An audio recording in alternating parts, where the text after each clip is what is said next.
Good afternoon, Ways and Means. Glad to be back in our committee room together. We are going to continue our work this afternoon on statewide appraisals. So that is, how the money gets into the education fund. Our base, right, is the grand list and the property taxpayers on that grand list. And last week, we had Jill Remick in to talk through the report that they gave us, that Property Valuation Review shared with us on changes to our appraisal structure. And I am very grateful that Justin Correct. Eimers, assessment advisor from the International Association of Assessing Officers, who did the study that led to the report. And if folks remember, the second half, maybe even more than that, of the report that Property Valuation and Review shared with us was essentially the report from the International Association of Assessing Officers. So Justin, I will turn it over to you. Thank you so much for joining us. Really appreciate you presenting. Yes, and thank you to this committee for taking up this topic. I think this is a really important topic. Okay.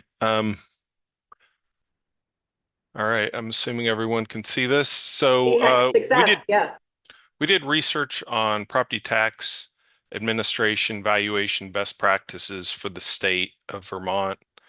A little bit about me. I'm an assessment advisor for IAAO.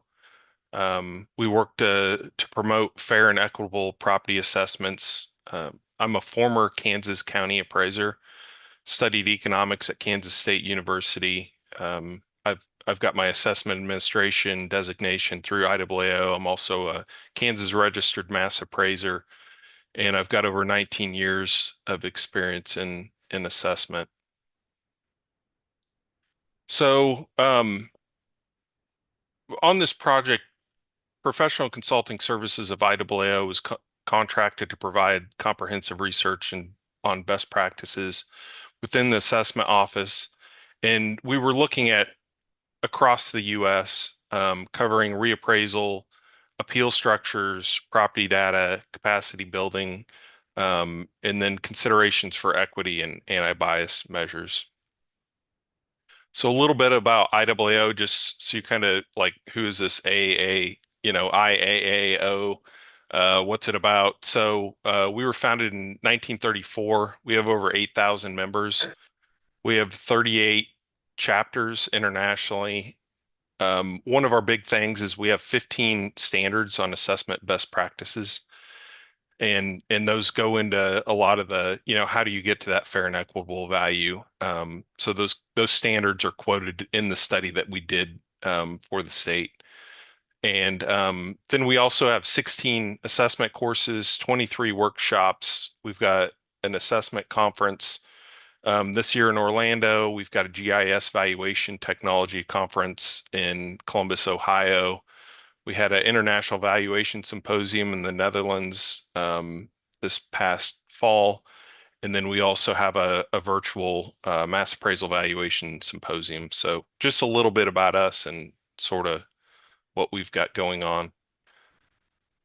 So there were three major data sources we looked at on this project. And of course, talking to people from Vermont was so important, and understanding what works, what doesn't work, what could use some improvement, and then getting suggestions on how can we improve this assessment system. So that was a major component.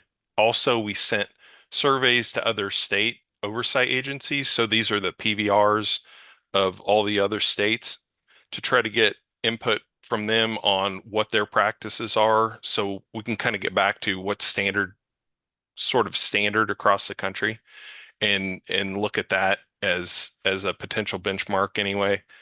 And then we've also got the IAAO standards that I talked about. We've got 15 IAAO standards that have been put together by really some of the best and brightest from around the world.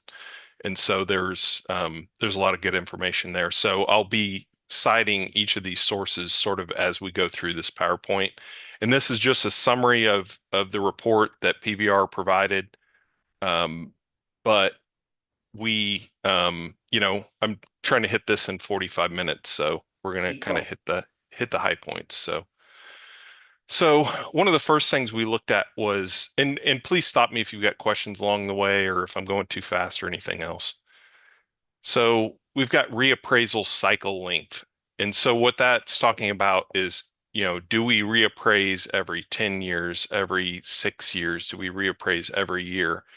And so that was something we looked at in the survey. Um, Little definition on that.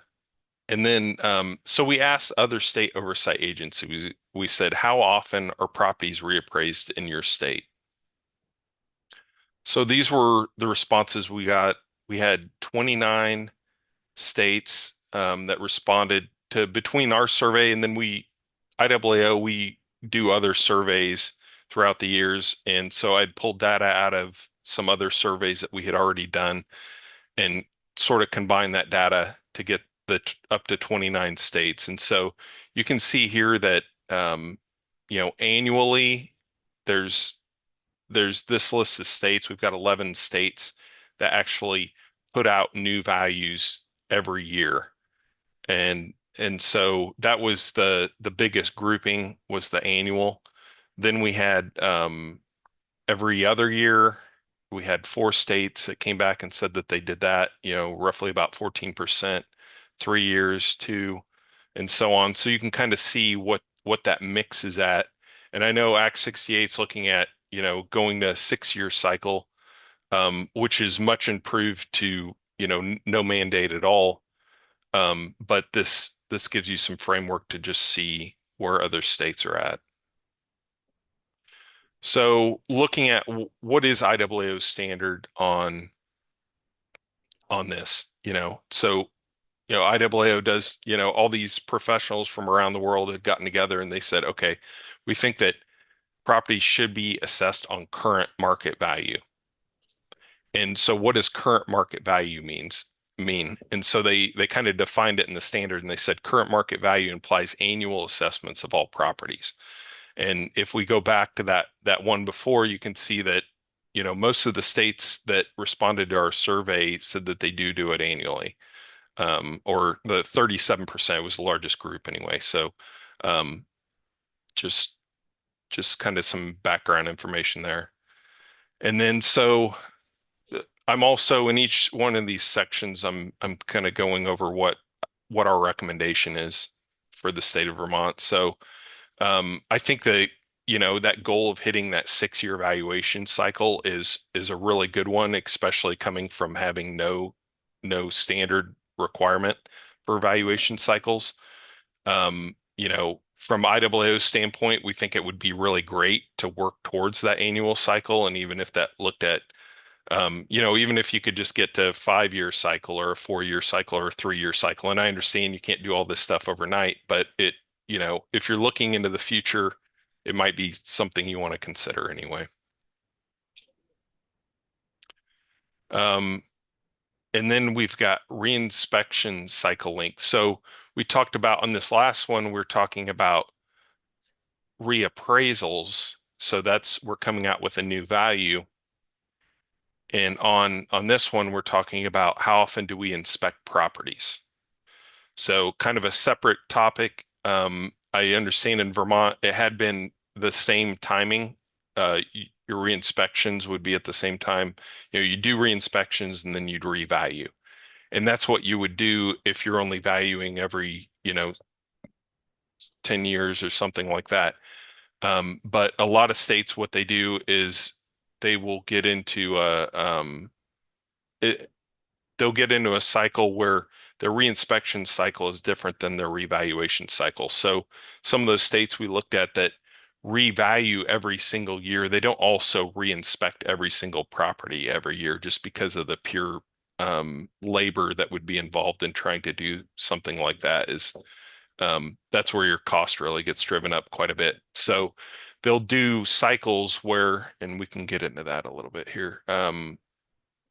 They'll do cycles where they're looking at maybe 1/6 of their jurisdiction every year. So they're looking at 17% or maybe 1/4. So looking at 25% each year.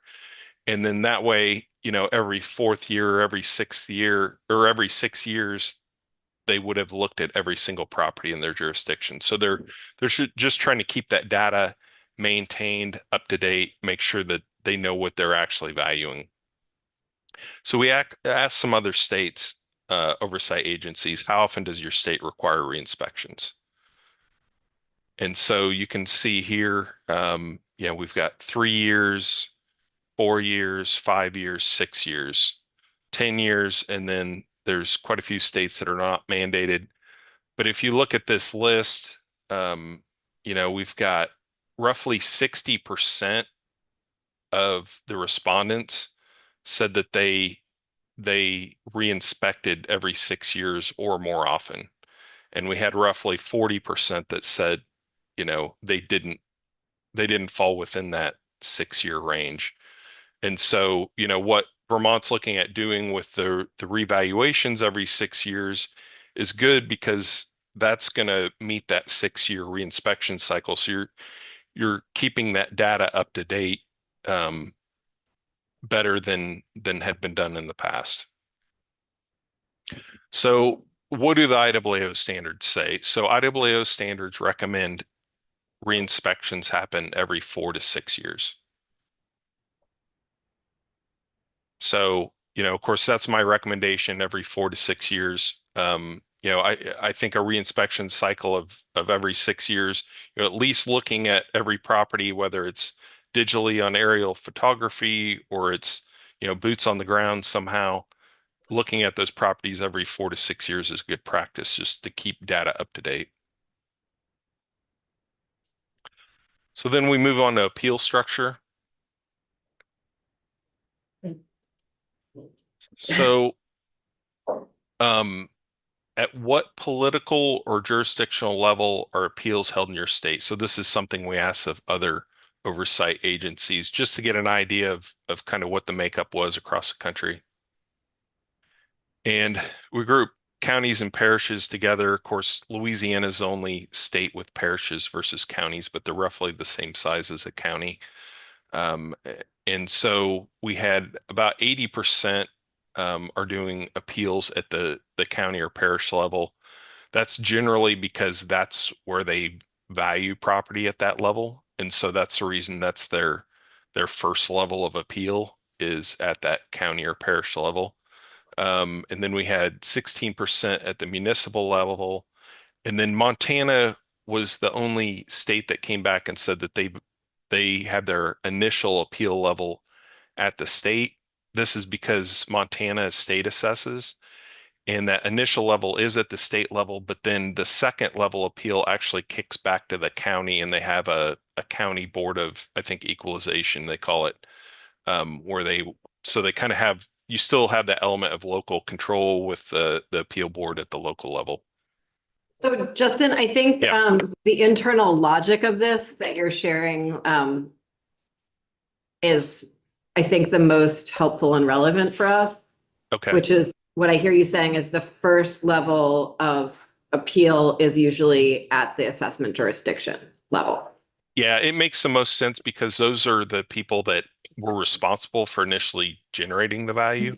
So they're going to know, they're going to understand the why behind what they did because they're the ones that did it, is pretty much the short of it.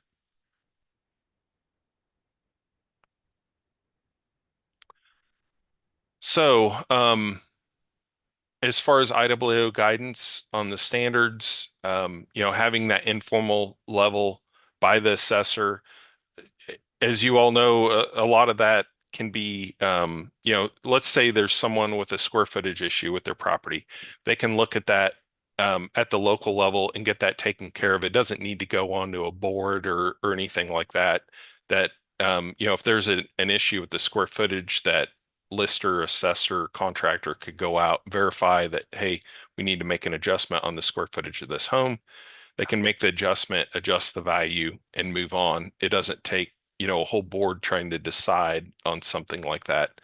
But then you get into, maybe more complicated cases or people that felt like they didn't get their concerns addressed at the informal level, then they could move on to a more intermediate board of review, where you're looking at, you might have a group of people that hear these hearings, maybe on a fairly regular basis. They've got some education. There's some education requirements. Maybe they've got a background in real estate, whether they're an appraiser or a realtor or an attorney, maybe. People like that can be good.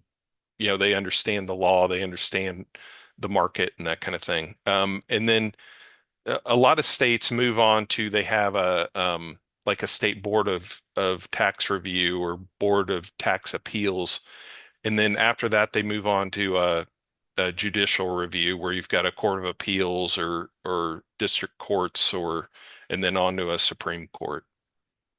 So, and in the standard, it says appeal boards must be knowledgeable and competent to hear appraisals related to appeals. And it just makes sense that you're going to have someone that's educated in this type of thing to make those decisions. That way the decisions are being made consistently and there's logic behind those decisions that are based in standard practice.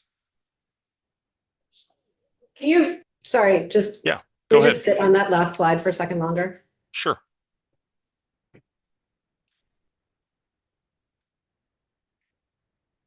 I'm just trying to like pull out all of the sort of the principles that should be guiding us as we go. And so I just want to thank you very much. Okay. Yeah, no problem.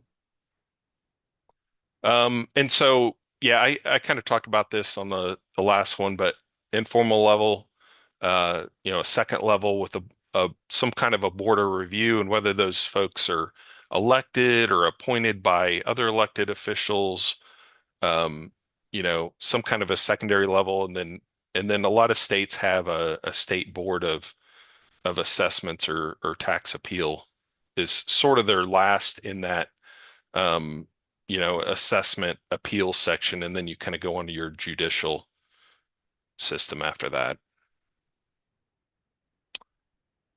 Okay, so on out of appeals and into CAMA systems, and so what is a CAMA system? CAMA system's a computer assisted mass appraisal system or software, and so the question is, should the state have multiple CAMA systems where there's maybe 3 or 5 vendors in the state, or some states go to a single CAMA system because of it's easier for their PVR to manage things from an oversight agency perspective. Also, education it can be simplified by having one system. Some people say that having multiple systems is good for competition, though. When a camera provider has a monopoly on a state, some people think that they don't, maybe there isn't a lot of pressure on them to innovate and keep the system up. So, there's two sides of that coin for sure. So we asked Vermont stakeholders what they thought. And so this was, talk assessors, listers, um, council people, clerks, treasurers. We asked all these folks that are sort of included in this process, and about 70% said that they thought there should be a single CAMA system, a statewide CAMA system. So then we asked other state oversight agencies, does every jurisdiction in the state use the same CAMA system? So you can see here that only about 22% use a single CAMA system. We had done some analysis in the report and we looked at population levels and that kind of thing. And I think there is some correlation between lower population states generally go with the single CAMA system, whereas larger states have multiple CAMA systems. Of note, and kind of some things that I got back during the survey too, is the state of Utah said that they're planning on moving to a single CAMA system by 2026. Iowa said, and Michigan both said that 99% of their jurisdictions, pretty much only one of their jurisdictions in each state had a different system, but all the other jurisdictions had the one state system. And then South Dakota also reported they're going to move to a single system. So there is sort of a move, I think, on some of these states to go to a single system and or have a single system, but certainly there are states with multiple systems that work fine also. So it's um, there's definitely pluses and minuses to both.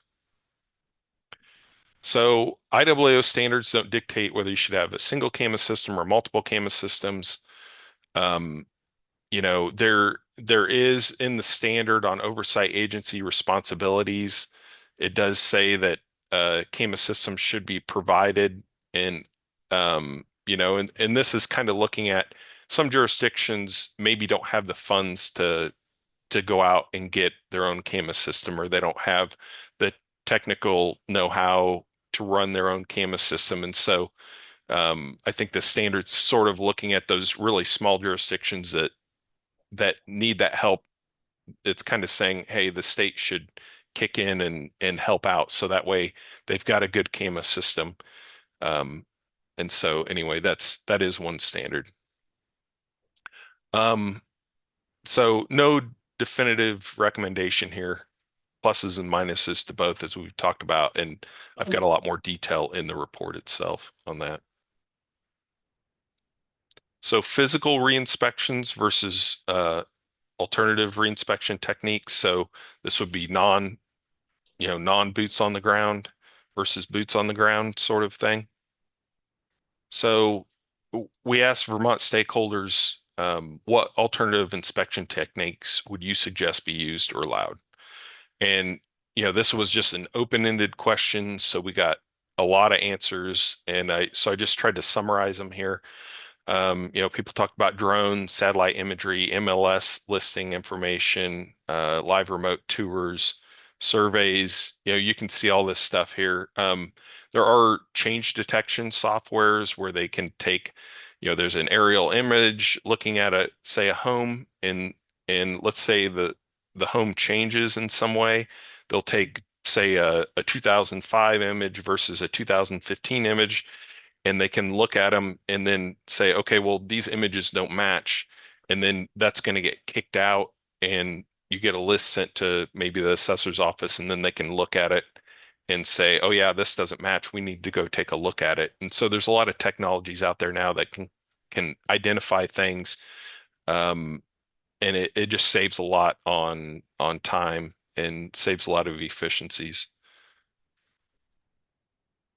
So we asked state oversight agencies from across the country, does your state require boots on the ground reinspection, or does it allow for alternate reinspection techniques? And so these were the responses. We got roughly 50-50. Some states require that, someone's there at the door knocking, measuring, pulling a tape physically. Other states allow for you to be able to use measuring tools from aerial imagery, using, looking at ortho and oblique images. And I think Jill had gotten into this a little bit the other day. But, a lot of these new tools that weren't out there, 30, 40 years ago that are now available really make it so you can gain a lot of information and not have to be necessarily on site. So IAAO standards do allow for alternate reinspection techniques. So jurisdictions may employ a set of digital image technology tools to supplement field inspections with a computer-assisted office review. So some of the things we've talked about, measuring from the office rather than having to go out in the field. This can really help when you've got bad weather, ice, snow. It helps with slips and falls. And I know I had implemented some of this in the office that I was county appraiser in. And, it was, we'd have somebody twisted a knee every once in a while or stepped in a hole, or, somebody gets bit by a dog or something like that. And so you can cut down a lot of those issues, but then you can also speed up the work really drastically by using some of these tools. Justin, can you remind me Yeah. where you're from again? I'm from Kansas, Kansas City Metro. I'm thinking about like people's we're sort of like a low digital infrastructure state. And I think partly because of that, people have like a different assumption of, and we're just a very rural state. And so people have like a very strong assumption of privacy here. Yeah. And so even though their address might show up on like any Google Map view, I imagine feelings about some of this technology. I'm just curious your thoughts on that. Yeah, I didn't really hear any kickback from any of my constituents. They really the thing is like you said, all that a lot of the same imagery is on Google Earth and Google Street Views and all that stuff is out there. And so um there's not a real big difference between the county or a city or a town or the state having access to that same imagery. A lot of it's all available to anyone who has access to the internet. So Thanks. yeah. Wait, sorry, 1 second. Yeah, I do find that go ahead. interesting. When I saw a drone, I reacted because there was actually a drone in my neighborhood and two of our neighbors were talking about shooting it down because it was on their property. So I'm actually a little surprised. People have very strong feelings, at least in my area, about drones. And they also, many of them have the means to remove the drone.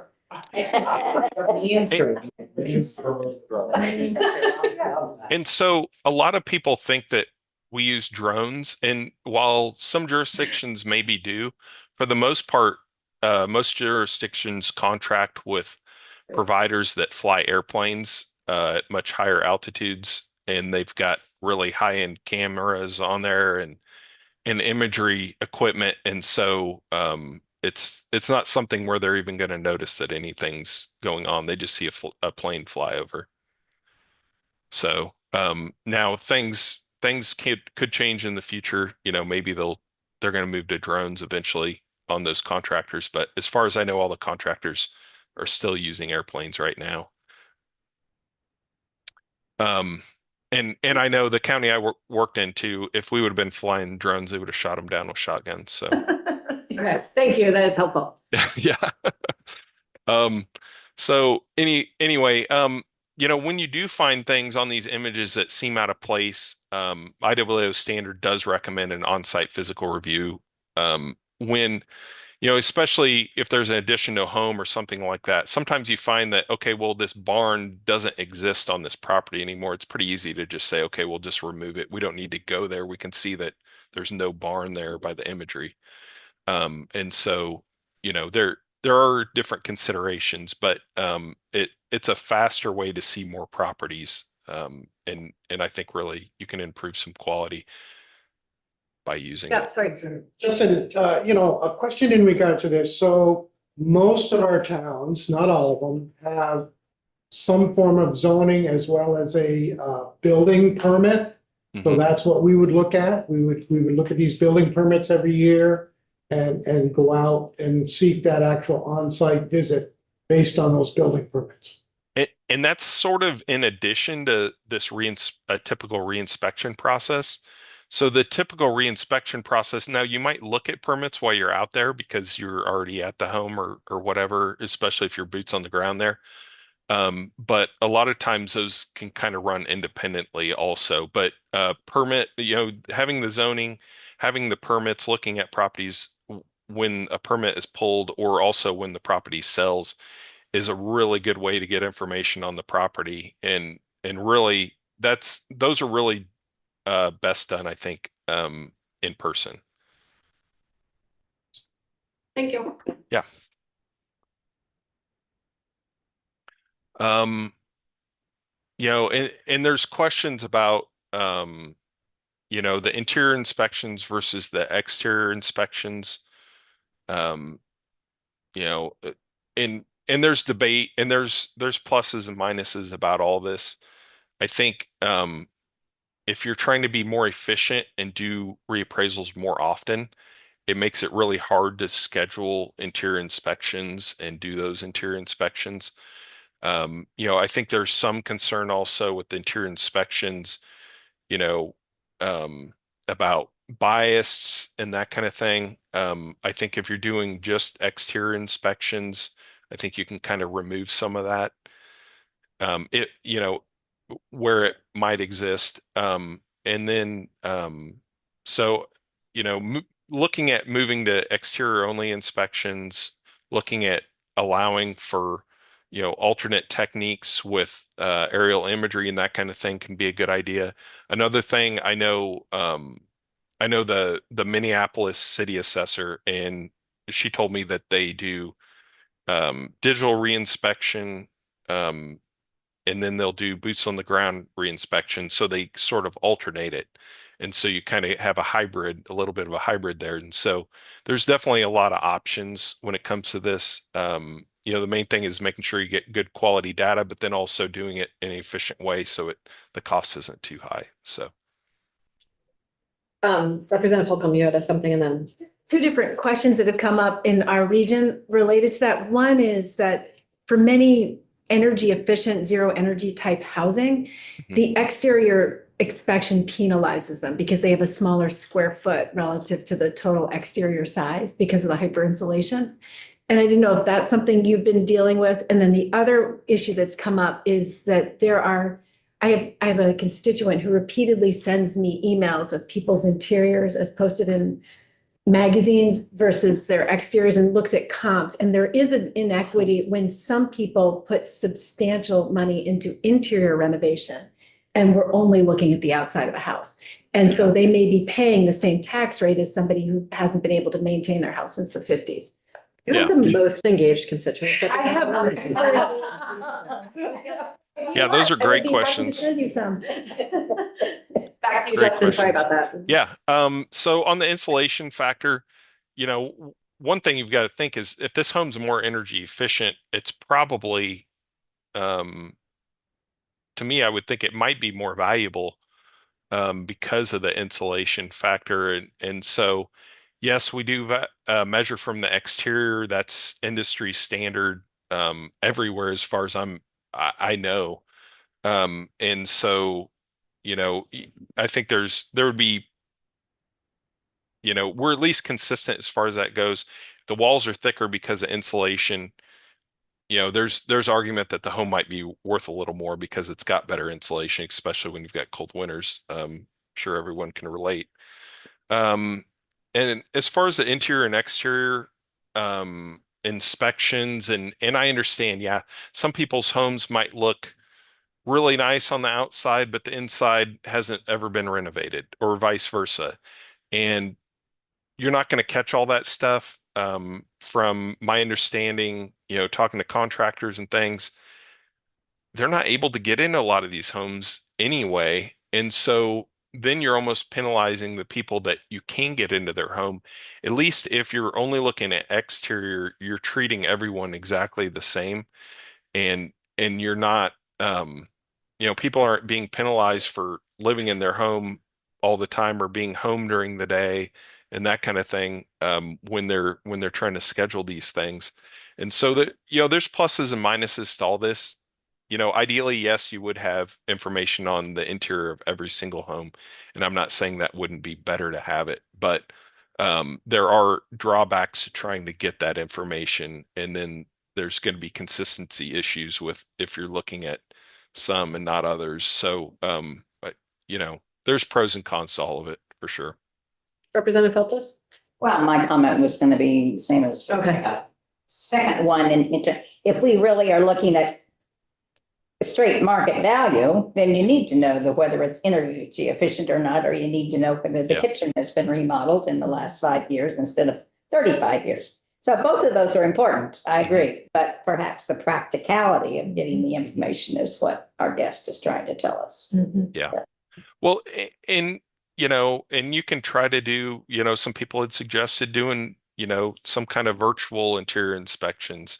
Maybe that's an idea. I think a lot of assessors try to look at, real estate listings, but you only get that information when a home transfers, right, or when it sells. So there's challenges to all this and pluses and minuses to all of it. So you've got to kind of look at what where you want to spend your money, though. When it comes to assessment, you've only got a finite amount of money, and where are your resources best spent? And so that's sort of where my recommendations, I feel like, are coming from. Thank you. Last year, we took some testimony on sort of national studies and some Vermont data about implicit bias in assessment. And I remember hearing that the interior inspections are sort of one of the places that is more likely to happen. And I wondered your thoughts on that. 99% of assessors, I would say it's not going to be an issue, but assessors are people too, and it could happen. There can be some bias, and whether it's on purpose or not, there could be some bias also there. So it's always a potential, interior, exterior. I mean, any way you look at it. So Okay, thank you. yeah. Yeah. Just a question with your knowledge of the different assessments and processes. How many of the assessing people are elected versus appointed? I don't have an exact statistic for you.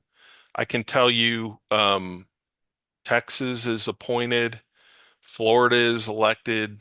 I mean, I could probably go through a bunch of states, but it's a good mix. I would say Okay. it's a good mix across the country. If I had to guess, it's got to be somewhere around 50-50, but I don't quote me on that. I really don't know. Okay, thanks. Okay, back to you. Thank Okay. you. All right. So capacity building. So this is kind of getting back to, do we have the labor force we need to get the work done and get these reassessments done every 6 years? So, and I don't think this is going to be a big surprise to anyone because you've all, heard this, I think. So we asked stakeholders, does the state of Vermont have the appropriate amount of assessment staff? And, the answer was 88% no. So, what are my recommendations for kind of fixing this problem? I think you're already taking a big step in the right direction with doing the regular reassessments. I talked to contractors that would do a reappraisal project in a certain part of the state, and they would have to hire staff to do that, do those inspections there and do some of the work there. And then they wouldn't have any more work in that part of the state, and they would end up having to lay that person off. And then they're, moving to projects in another part of the state. And it's, that kind of thing makes it hard for someone to want to be in the assessment, profession when you're having to jump jobs constantly based on what contract is where and who's doing what where. And it's very inconsistent with the cycles. So I think having the regular cycles is going to really help, hopefully. I think also condensing assessment jurisdictions where you can look at, we've got it, and I know Jill talked about this the other day, but I mean, having a larger assessment jurisdiction means that you can have a full-time job. You're not doing it part-time or quarter time. Um, you know, Probably, 30, 40 years ago, there might not have been that much education when it came to assessment. Nowadays, there's a ton of education you need between, best practices, standards, looking at, different software types and the training on, they might have to run 6 different softwares. And so they're having to get trained on all this stuff. And if you're doing it, 4 hours a week, it's sort of hard to keep up with all that on top of getting the job done. And so making it into a full-time job, I think, could really help some things. Oh, yeah. Okay, I covered that. Okay, so equity and anti-bias, and we talked about this a little bit. What anti-bias or equity improvement measures do you think could be added to Vermont's property tax system? And this is something we asked stakeholders in Vermont. Appeal assistance for low-income property owners, avoid language such as rich, poor, trailer park, whatever. This is just kind of what people said. DEI, um, single camera system, additional transparency, require training and education, keep politics out of assessments, treat second homes the same as first homes, look at some vertical equity measures such as PRD, which I think would be good. No interior inspection. So that was one that did come up in that survey. So other state oversight questions. So please list any equity or anti-bias measures used. So when assessors talk about equity and fairness, they're thinking about racial and that kind of thing and age and discrimination, that kind of thing. But really, we don't collect data on any of that stuff. And that's not something we're trained to look at or consider. And there could be some implicit things somehow, but for the most part, you'll see in these answers from other state oversight agencies, what they're looking at is equity in the values. They want to make sure that they're treating similar homes similarly or dissimilar homes fairly, right? And so they're going to look at sales ratios. You've all heard about CODs, price related differential, PRD, price related bias, which is similar to PRD, but I think a little better number to use. And then equalization studies, checking for errors, these types of things. And so, they're more looking at the numbers and how do we make these two ranch homes that are the same year built in the same neighborhood, how do we get them to be valued the same if they are the same? Or, these two dissimilar homes, we want to make sure that their sales ratios are the same. They're both valued around market and one's not grossly undervalued or overvalued. So IAAO is all about fairness and equity. I talked about our 15 standards. All the standards have to do with fairness and equity, honestly. Everything's about trying to get to what's fair and equitable and making sure people are treated properly under the law. And so we always point to those. Removing the interior inspection requirement is probably something that could be done, recommendation. Also, one thing that came up in our discussions with PVR and everything is that I'm recommending that assessment staff take the uniform standards of professional appraisal practice.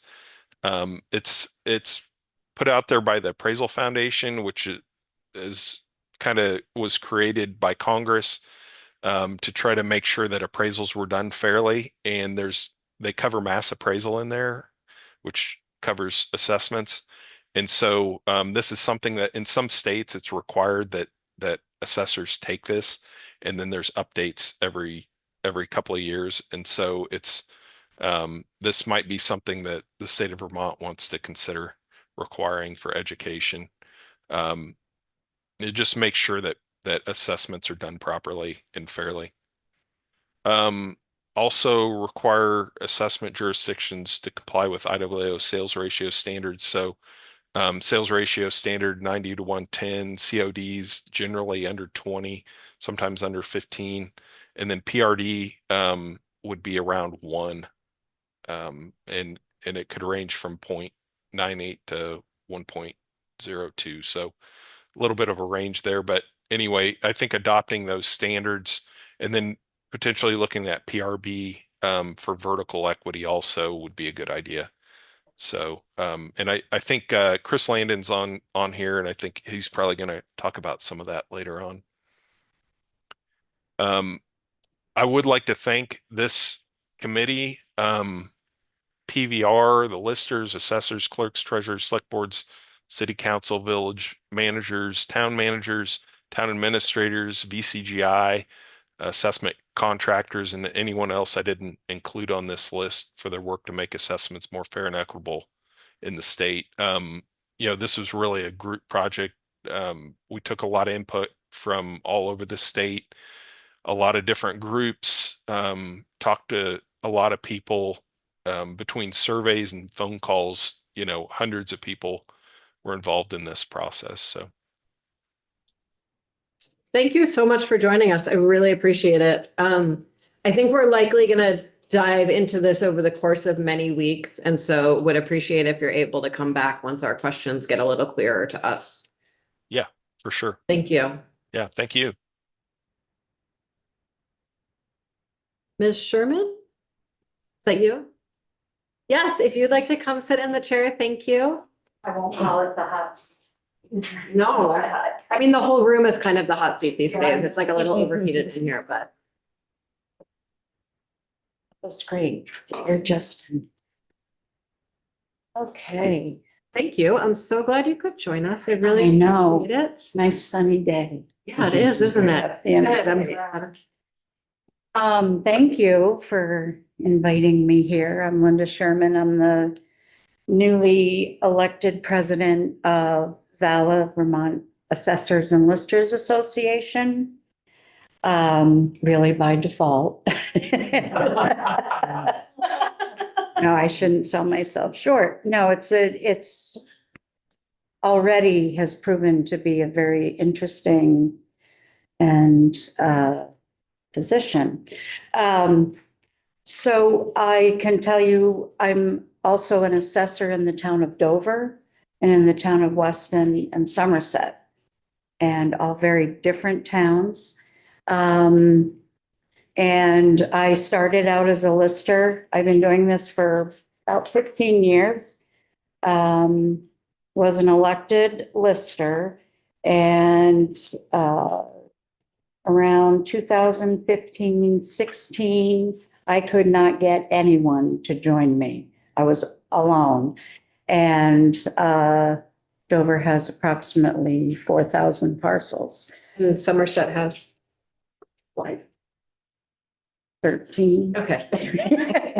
Plus I was the like, I know there's 6 people, but I didn't know. Right, right. Right, okay. 2 homesteads. Okay. But so I had a conversation with the contracted assessor at that point, and we agreed that probably it was a good idea to go to the select board and talk about dissolving the Board of Listers, which the town did agree on, and I was appointed assessor at that point. I have taken advantage of the coursework that the state offers, which is wonderful. It's really a gift that we're able to have that available to us. So pretty much VALA came together and sort of regrouped our legislative committee. That was, I don't know if you're familiar with VALA and the history. It was put in place many years ago, and it was to be a part of what goes on here. And very strong legislative committee at that point, a lot of involvement, a lot of good strength.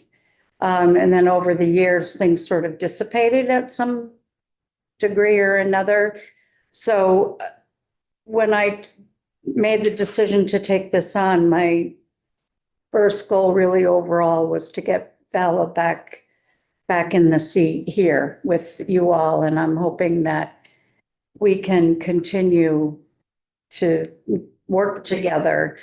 So when the report came out for the Act 60 of 23, we got together and talked about, so much, very, as you well know, well-written report. And we selected a few of the topics to really focus on, because there was we could be here for days, as well, you know. So we did want to point out about the education, and there's a lot of people do take advantage of that. Mimi over here is our education and membership coordinator.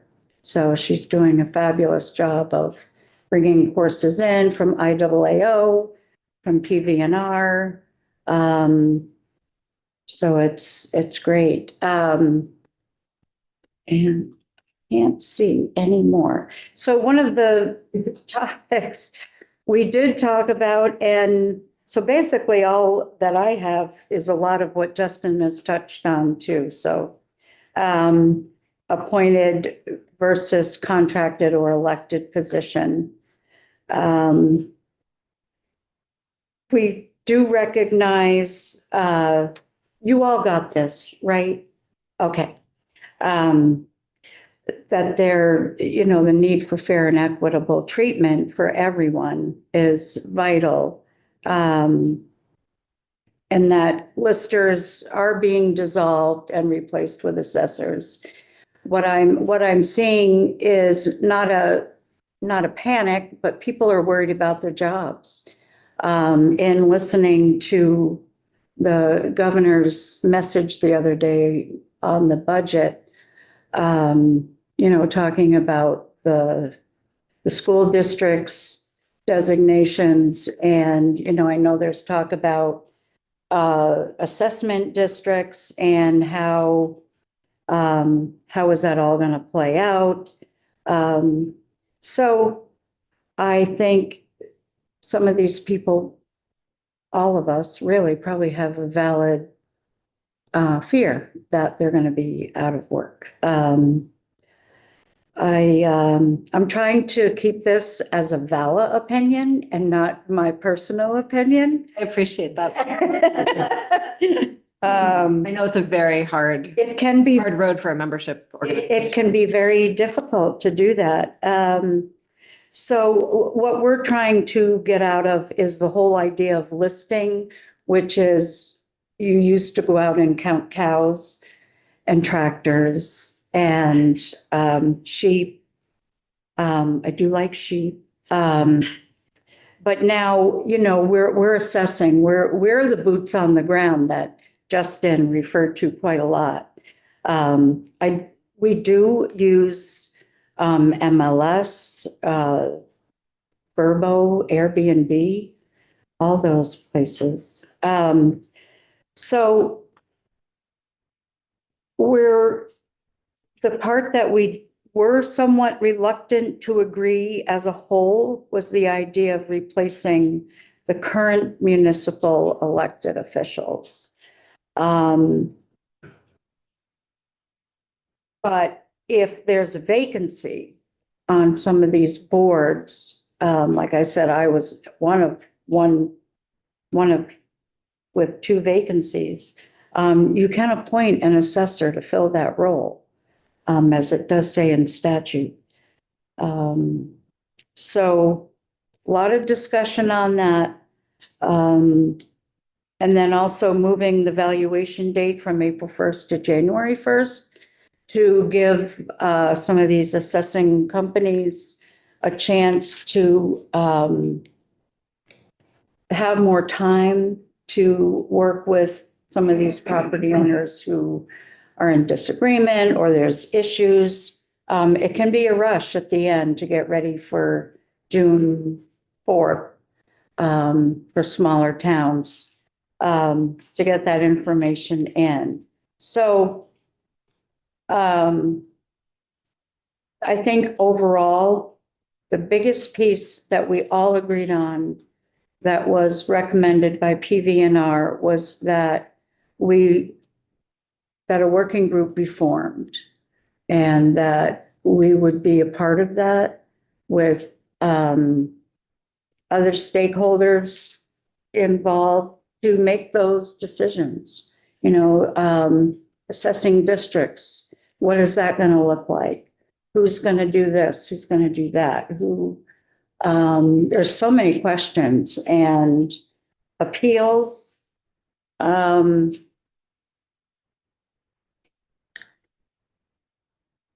appeal process, we know, is a little broken right now. It works.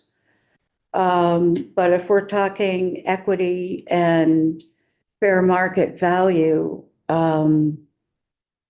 it can be a little difficult with the Board of Civil Authority at times. I'm just reading through this. So a lot of, And folks, there's testimony posted on our page to make sure everyone's aware of that. oh, okay. Because you sent it to Sorsha. Hmm. I did. So once the appeal has gone through the assessors or the listers, if they go on to the Board of Civil Authority, I know they're made up of justices of peace, select board, town clerk. And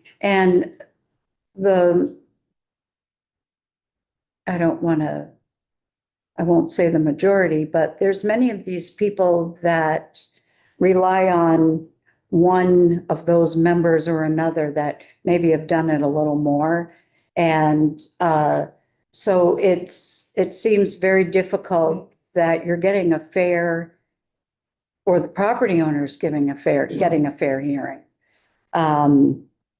So we agreed that a change really needed to be made, and that if the Board of Civil Authority remains as elected members, that there could possibly be either mandated training or very strongly suggested.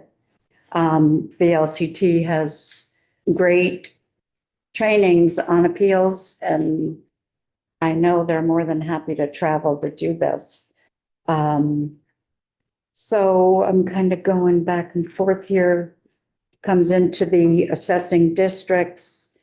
Not sure what's being talked about right now, but if the governor's looking at 5 districts for the education districts, it sort of coincides with that 10,000 student number, parcel number. So those were the questions that came up. Like I said, how would they be formed? And staff, what would happen to current people, whatnot? The idea of CAMA programs, would each district have to use one or a full state one? In-house versus contractors coming in to do these reappraisals. Imagine that your members will have opinions on each of those questions. These were the questions that our committee came up with. Yeah. And I know we'll be talking about this probably very regularly, like definitely at our next, When's your next would be ballpark? second week of February, Okay. whatever that is. And these will be on the agenda. I would love to hear Yeah. as you come towards answers to those questions. Yes. Oh, okay. Information is supposed to be on the website right now. Yes. we have a new So the website. whole. I'm sorry, sir, but we need to, no, it's okay. You didn't, yeah. So, and then we had a list of recommendations, and again, that hopefully Vala, we would be invited to be a part of some of this decision-making. That's why you're here. I know. And, that there was a recommendation of being cautious and slow and not, pushing through to make quick decisions. Changes are needed, we know. Overnight, probably not going to happen that way. So that's kind of what I came with. If anyone has any questions. Okay, so I do. Thank you, Madam Chair. Thank you, Linda. Can you tell me how many towns actually are a member of VALA? Membership. Queen. So if, it's okay. You're phoning a friend, yes? I'm sorry. You're phoning a friend. A friend. Can you introduce yourself for the record before you speak, please? Yes, I'm Vivi Burstein. I'm the VALA Education and Membership Coordinator. I'm also an elected lister and a community assessor for the town of Randall. Thank you. Okay. And we have about 78 towns right now, municipalities, I should say. The makeup of what it looks like for municipalities having listers and assessors and contracted makes it a little hard to say, should we have all 251 towns, because that's not what the makeup of the world looks like right now. Right. Again, thank you for that. I think that's important. So I've been a lister for 30 years, going my 31st year. God bless you. Yes, absolutely. And that's why I can be down here, because I've been able to take the wrath of my townspeople. But again, I say that just because we just barely signed up to become a member of VAL, precisely for some of the things that are going on. But I think it's important too to understand whether it's listers or even, I want to broaden this a little bit, but to town clerks too. There's a lot of town clerks that are involved in, these sorts of organizations, and some of them are mine. And I just want to say, from the perspective I know you talked about, and others have talked about in here about somehow the PCA is being biased to some degree. Personally, I don't see that, maybe in some instances, but again, I think we need to understand, and this is coming from a small, where I represent Lowell J, Westfield, Troy, up in the Northeast Kingdom, Coventry, Irisburg, Newport Center, and then the one county town of Eden, okay? Some of them don't have even zoning, so that gives you an idea. I guess the point I'm trying to make is whether it's going down this road or whatever, the people that are still involved, whether it's listers or PCA members or whatever it is, they have a commitment to the town one way or another in respect with the process or the town, community service, you know what I'm saying? And I just feel that so much of this, we're moving away from that. Again, broadening that a little bit, these open meeting laws that we passed last year are devastating to my towns.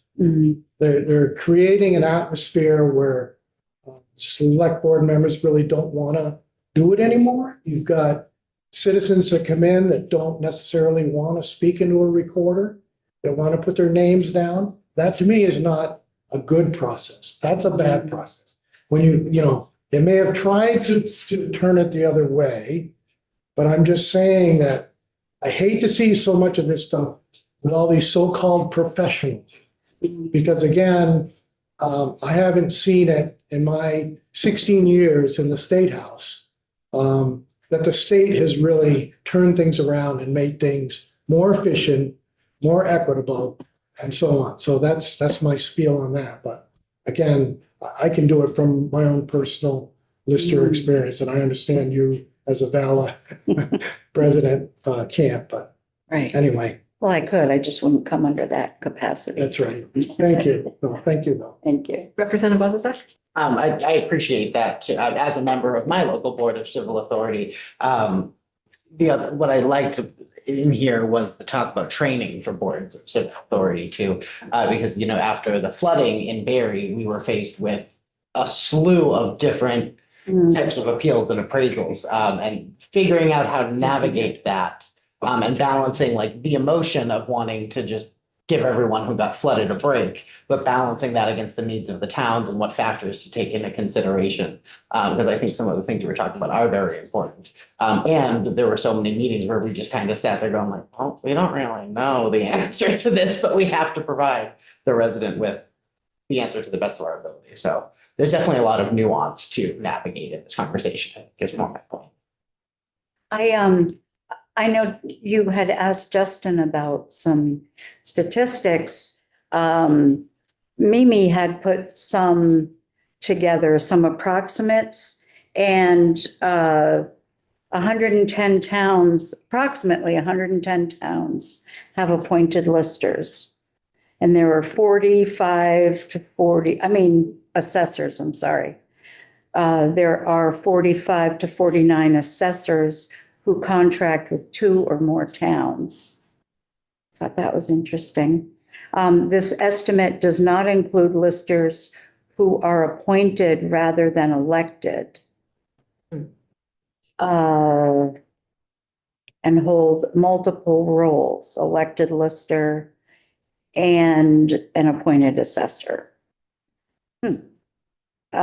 So I thought I would share that since that was a question you had posed to Justin. Thank you. Yeah, so I don't know. Jay, could you say that one more time, Linda, the 110? 110 towns approximately have appointed assessors. And your written testimony is posted on our page as well. I don't think I'm that's. looking at it, just Okay. don't see it. Those Yeah, numbers that's aren't in not there. it. Okay. Oh, I'm sorry. This is not part of that Oh, okay. document that I sent. Would out. love if you could send that too, so that we don't have, well, I trust all of your scribbled notes, but sometimes I like. Oh, boy. I know. I do like genuinely trust your scribbled notes, Bill. I live by your scribbled notes. Yes. Thank you. I felt like the universe was working against me. I have left this like 2 or 3 times in places today. Like, where did it go? But you got here with it. I did. I had help. So, yeah, I think unless you have anything Thank you. else. Any other questions? Let's say one of your members is a constituent of mine in the town of Reading. They're very lucky to have him. He shares his opinions on this proposal, I think with you and with me and with the Department of Taxes, quite frequently. So it's good to get his feedback and input. Yes, he is, I said, I wish I could mentor with him and valuable opinions and thoughts. He calls me periodically to ask how I'm doing. Yeah. He's passionate about this, so. Yes, so thank you. yes. Thank you so much for your time today. I really Thank you. appreciate it. Maybe you can join us again. And if you ever don't want to make the drive, you're welcome to Zoom into our meetings. I know, it just seems. It's very nice to have you here in person. I just know you live far away. When it's sunny. Yeah, it's sunny, It's yeah. weather's good. So I'm going to do a little bit of agenda reshuffling here. And Mr. Landon, I am so glad that you are here today and your testimony looks like you have put a lot of time into it and is quite dense. And so doing math in 15 minutes or less seems like a terrible idea for everyone. So I am would hoping, agree. great. So I am hoping we can reschedule with you and give you a substantial block of time so we can really dive into the thoughtful work that you've done with us. Okay, thank you. More than happy. Sorcha has an email in your inbox for you to figure that out. Thank you so much. I'm sorry to have you sitting here and not able to jump in. We will do better next time. That's no problem. I'm more than Okay. happy. Thank you very much. Are you Ms. Marshall? Would you like to join us? Thank you very much.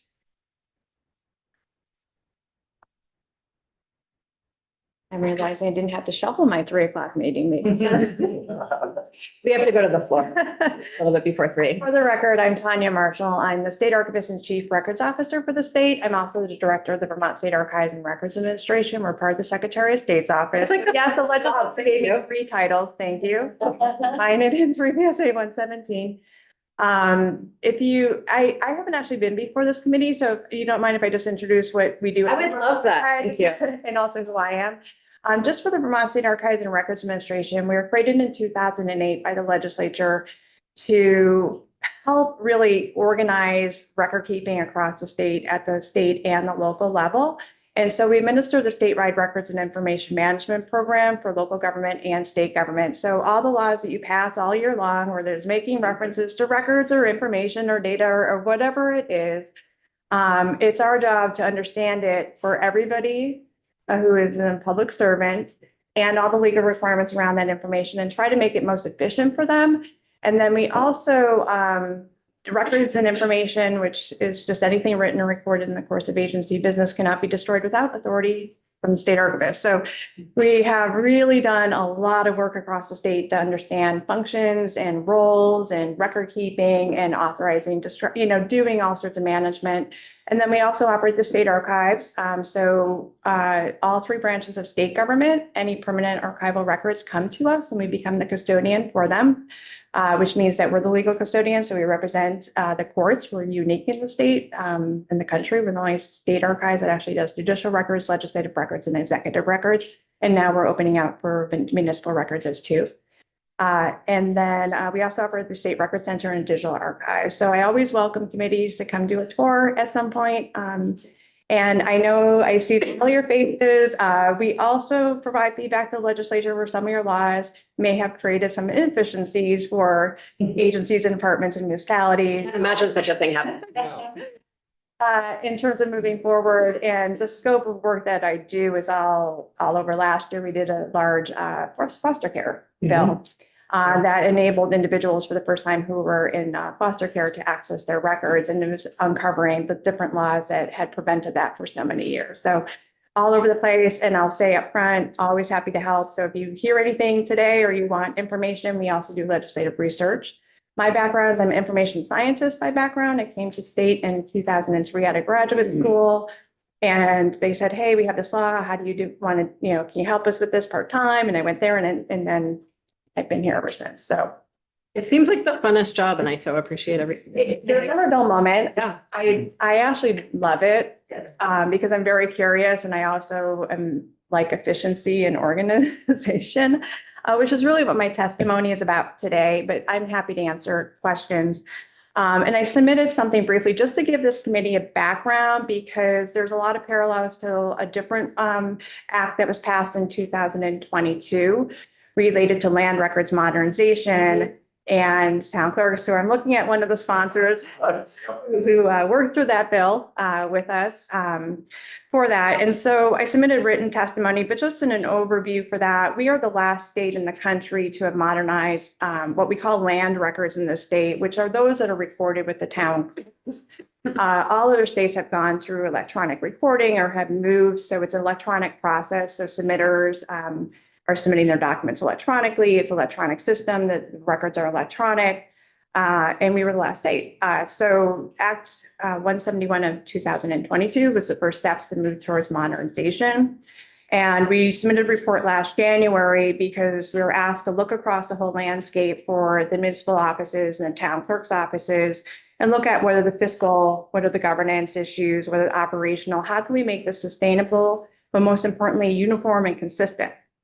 Because for transactions of that nature, you don't want non-uniformity, you need uniformity. Especially when you are essentially functioning as if you have a statewide grant list. Yeah, I mean, it's interstate, right? So everyone expects the same for that. So we did submit a report. It is attached, so you can look at that if you wanted to. And the key part is it asks us to report on current technologies and also to anticipate costs to the recorders. And so we collected data. There's also a report that already comes in from municipalities to the state that is all the fees that are collected. And the fees are typically on the town clerk. There isn't much for most other functions. And that latest fee report just came in last week. And then we also compared it to data that came into the Department of Taxes for the grand list. So we can look at a parcel or property and say, this is how much this kind of costing the state right now. And we submitted different reports.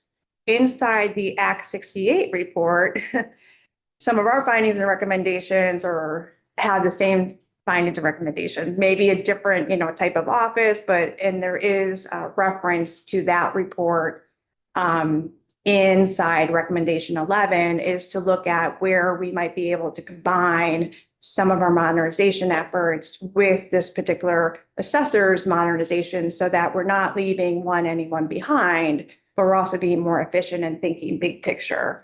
And I imagine you work with John Adams in the GIS office. Pardon? I imagine you work with John in the GIS. Yeah, we work with everybody. He's joining us. That part, yeah. And so my testimony right here, what I put on the second page is what we testified on as the status for the current and I'll present what the question is that coming to the legislature is that For us, the first goal was just moving a town clerk from something that's paper-based, that's very costly, because we're duplicating and moving into an electronic. And so we've been working with the clerks, understanding what they're doing, understanding their pain points, understanding where their efficiencies are, and really identify that technology is the key, right? It doesn't change what they do, it just makes their job more efficient.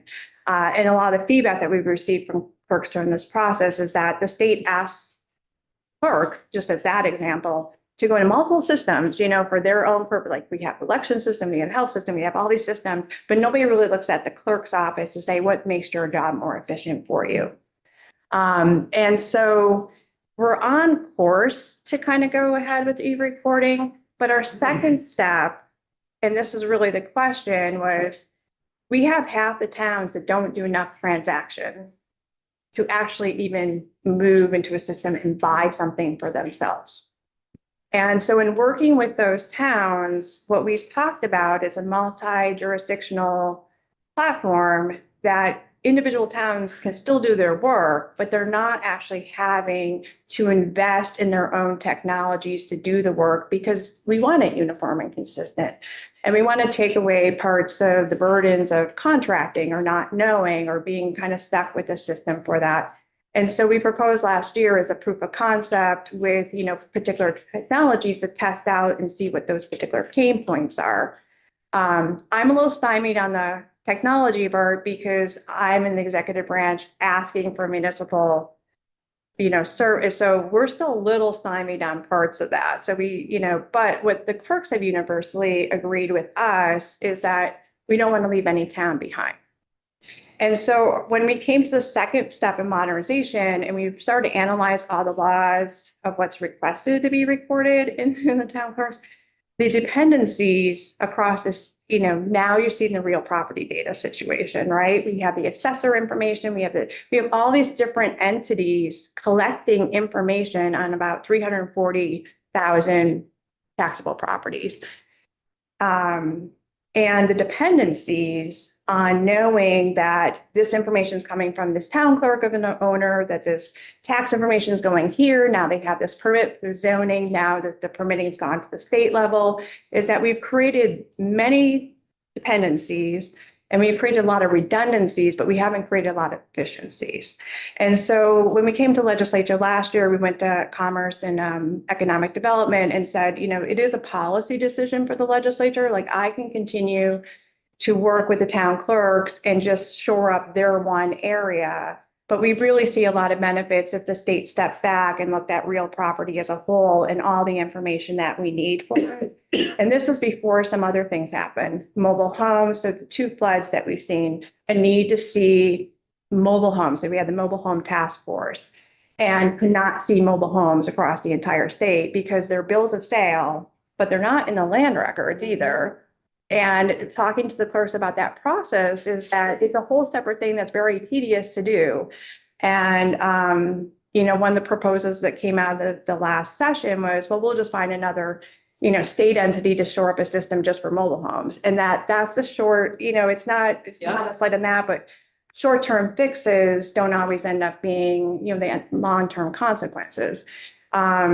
We've been looking with the right of way. So all this different information that comes into town, they're not deeds and conveyances like other states. What we put in is a cover letter to let people know they have to go find the zoning record. Oh, a cover letter that there's a right of way sitting in transportation and maybe also in the town, that there's a permit here, another permit there. And so we started to compile what started just as what are the clerks supposed to get and realize it's going across this whole spectrum of real property. So our second recommendation or request or second step was really for the legislature to consider some policy decision about technology. It's not about changing what people's jobs, it's just making it more efficient rather than asking them to create different systems or do different things and then not compare them, because I honestly don't think legislators can do policy decision-making on scale. No. So that was our second request. My second page, if you're online looking at it, was just all the benefits of taking that approach. I don't have an answer of the next step for it, but I want to say that we're we're invested in really helping. And if there's information you need that looks at that, but it's the efficiencies. It's the efficiencies that we're really not capturing. And we've seen some towns do it really well. I was talking to an assessor. I was actually talking to the city of Burlington today, which is big, right? They're the biggest. So you might as well see what, and, all the efficiencies that they've made, but also where the gaps come in when they have to go to the state, but trying, but it's like, well, we have to do it in this system. It has to be this report, but that system and report don't really look at that. And then, but trying, right? So we have even conundrums within the municipalities really trying. So that was really our ask. It's not, I'm asking you to say something, but to more think that we do want to be part of a bigger picture solution. We're a small state, which is really the third. We're so small. Mm-hmm. We can do so much better. Mm-hmm. And even, land records, we call it, here is, it's for the state. It's for the state to decide and think about what can we do better to help everybody and have access to what they are. And even the property owners, property owners don't have ready access. They're going all different places. So we have this parallel responsibility for modernization of land records. And I'm just happy to be at this committee to say, we would love to see, we don't want to move forward if it's going to put the state backwards, but we'd like to help in what we can do so we can do some work that we've done. We work with assessors and listers too. But some of this information we collect about the roles, like town clerks, are they appointed or elected? What is there? We could do that for assessors. We can help gather that information. We can work with Bala to do, we can help with some of those baselines. I'll just stop there. I think I love records and information and being efficient. So I'm always just like, what's accurate? Because you want accurate information. They want accurate. Everyone wants accurate information. And right now our deficiencies create barriers. So excited that you're here. So excited. I just get excited about all sorts of topics. I sort of want I don't actually have questions. I have two things that I just want to say. One is that what we have not gotten into as a committee really yet is within the grant list, the pretty significant discrepancies between how those categories are used on a town by town basis and how that makes it very hard for us. And then they're also in separate databases, right? And how hard it is for us to make policy decisions with. And that is no one's fault. It's just sort of where we are right now. Yeah. And then also just if you can help me understand better what your relationship to ADS is. So I'm in the Secretary of State's office. Yeah. Within what context? Meaning you seem to be thinking about information flows in very significant ways across state government. Yeah. And that is part of their role. Yeah. So I'm wondering how those synergies. When I started with, don't.